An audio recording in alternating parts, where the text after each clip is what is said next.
Hello friends, आपका स्वागत है हमारे YouTube channel the mission BKC में। देखिए, आज बहुत बड़ी खुशखबरी लेकर आए। एकदम बाढ़ सचिवों के साथ बहुत बड़ा चमत्कार हुआ है। देखिए, आज बाढ़ सचिव के हाईकोर्ट की सुनवाई जो हम पूरी समझ एकदम हिंदी में समझाएंगे।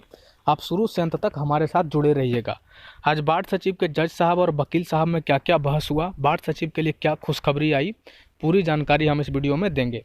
अगर आप अभी तक हमारे यूट्यूब चैनल पर नए हैं तो चैनल को सब्सक्राइब कर लें और बेल आइकन भी प्रेस कर दें ताकि आगे आने वाली अमेजिंग वीडियो के नोटिफिकेशंस आप तक आसानी से पहुंचती रहे।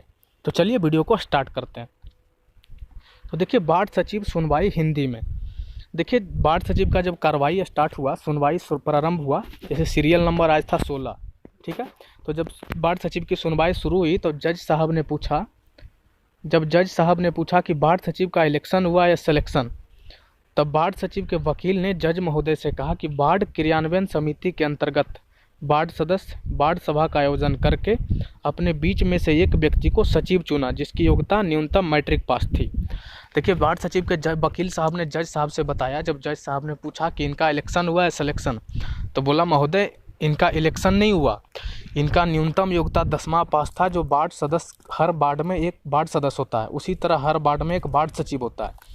इसका चयन हुआ वार्ड सभा लगा करके जिसकी न्यूनतम योग्यता मैट्रिक पास थी।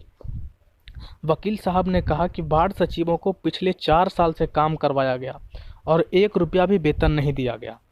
वकील साहब ने कहा कि वार्ड सचिवों को देखिए पिछले 4 साल से काम करवाया, 1 रुपया वेतन नहीं दिया गया, जबकि सुप्रीम कोर्ट ने हरियाणा इलेक्ट्रिसिटी बोर्ड में काम कर रहे कर्मचारी को वेतन दिया, क्योंकि किसी भी कर्मचारी से आप बिना वेतन के काम नहीं करवा सकते। देखिए, वकील साहब ने तर्क रखा, हाल ही में क्या हुआ था, हरियाणा इलेक्ट्रिसिटी बोर्ड के कर्मचारियों को कॉन्ट्रैक्ट पर रखा गया था, उनको हटा दिया गया और उनको न्यूनतम वेतन भी नहीं दिया गया। तब सुप्रीम कोर्ट बोला था कि आप किसी भी कर्मचारी को बिना वेतन के काम नहीं करवा सकते। तो उसी का पक्ष माननीय वकील साहब ने माननीय जज महोदय के सामने रखा कि हरियाणा इलेक्ट्रिसिटी बोर्ड में जितने भी कर्मचारी थे सबको नियमित वेतन दिया गया। ये सुप्रीम कोर्ट का आदेश था। वही पक्ष वकील साहब ने जज साहब के पास रखे। तो देखिए, अब जज साहब ने क्या कहा। फिर जज साहब ने पूछा कि यह लोग कितने दिन से काम कर रहे थे, तो वकील साहब ने बोला कि पिछले 4 साल से।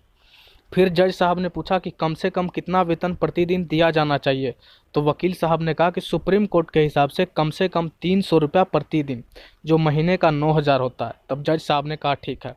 देखिए, जज साहब बोले कि न्यूनतम वेतन का रूल क्या है, मतलब सुप्रीम कोर्ट ने कितना न्यूनतम देने को बोला। तो वकील साहब ने बोला महोदय न्यूनतम प्रतिदिन 300 रुपया, जो महीने का होता है 9,000। तो जज साहब बोले ठीक है। यानी वकील साहब बोल रहे हैं कि 300 के हिसाब से 30 दिन का होता है 9,000, जो प्रति महीना 9,000 वार्ड सचिवों को दिया जाए। तो जज साहब ने कहा ठीक है। देखिए, फिर वकील सिंह जो थे जगन्नाथ सिंह बोले कि महोदय वार्ड सचिवों का सिलेक्शन हुआ है, इलेक्शन नहीं। तो जज साहब पूछे कि किस आधार पर सिलेक्शन हुआ है, तो वकील साहब बोले कि पढ़े लिखे की खोज हो रही थी तो सरकार ने निर्णय लिया कि 10वीं पास को वार्ड सचिव रखेंगे।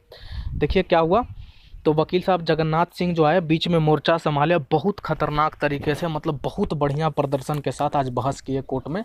वार्ड सचिवों का बहस लगभग 50 मिनट चला, बहुत शानदार बहस रहा। तब पूरी कोर्ट वार्ड सचिव की तरफ पक्ष में दिखी। तो वही बोले कि महोदय इनका इलेक्शन नहीं सिलेक्शन हुआ। तो फिर जज साहब बोले किस आधार पर सिलेक्शन हुआ, क्या बेस था। तो फिर वकील महोदय ने बोला कि 10वीं पास को वार्ड सचिव रखा गया, जो जिनकी योग्यता 10वीं पास थी। जज साहब पूरी प्रक्रिया को समझ के बिल्कुल मुस्कुरा रहे थे, यानी खुश लग रहे थे।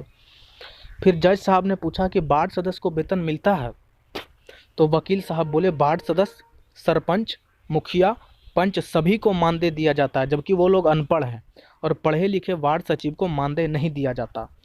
देखिए, जज महोदय ने कहा कि देखिए क्या है, ग्राम पंचायत में जो मुखिया होते हैं, सरपंच होते हैं, जो पंच होते हैं, जो वार्ड सदस्य होते हैं, एकदम बिल्कुल निम्न स्तर के भी जो होते हैं, उनको भी वेतन दिया जाता है। निम्न स्तर के कर्मचारी, मतलब निम्न स्तर के जैसे वार्ड सदस्य हो गए, छोटा पोस्ट है तो उनको भी वेतन मिलता है, मुखिया को भी मिलता है, सरपंच को भी मिलता है, सबको वेतन दिया जाता है, जबकि पढ़े लिखे वार्ड सचिव को कोई मानदेय नहीं दिया जाता।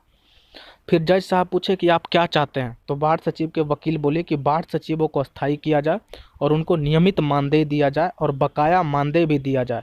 तो जज साहब बोले 4 हफ्ते के बाद फैसला कर दिया जाएगा।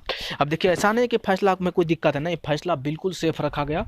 जज साहब बोले कि एकदम फैसला सुरक्षित है, 4 हफ्तों के बाद फाइनल डिसीजन जो भी होगा दे दिया जाएगा। तो देखिए, जज साहब भी मान गए हैं कि बाढ़ सचिव के साथ अन्याय हुआ है, काम करवाकर वेतन नहीं दिया गया, मानदेय तो मिलेगा ही मिलेगा। 300 रुपये प्रतिदिन के हिसाब से भी अगर करते हैं तो 9,000 का महीना, जो पूरा बाकी बकाया पहले तक का पूरा पैसा मिलेगा और अस्थाई भी होंगे।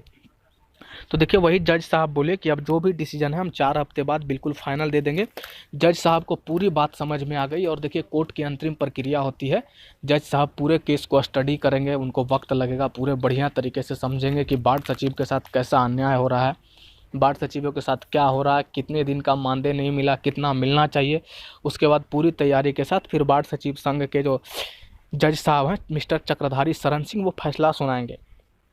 तो देखिए, सभी बाढ़ सचिव भाई और बहनों से अनुरोध है कि घबराने की कोई ज़रूरत नहीं, कोर्ट बिल्कुल बाढ़ सचिव के पक्ष में है, कामयाबी जरूर मिलेगी।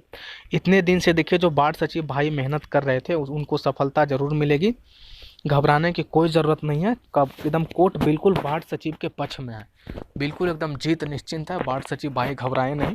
तो देखिए, आज कोर्ट की जो भी कार्रवाई थी उसकी वीडियो भी हमारे यूट्यूब चैनल पर उपलब्ध है और उसकी पूरी प्रक्रिया हम हिंदी में आपको समझा दिए कि आज के कोर्ट में क्या क्या सुनवाई हुआ। तो आप बिल्कुल आराम से समझ लीजिए वीडियो को देखकर। अगर आपको पसंद आए तो इसको शेयर करें, लाइक करें। हमारे यूट्यूब चैनल पर नए हैं तो चैनल को सब्सक्राइब करें। इसी तरह के बाढ़ सचिव से संबंधित जितने भी खबर रहेंगी हम आप लोगों तक आसानी से पहुंचाते रहेंगे। आप सिर्फ हमारे साथ जुड़े रहिएगा। धन्यवाद।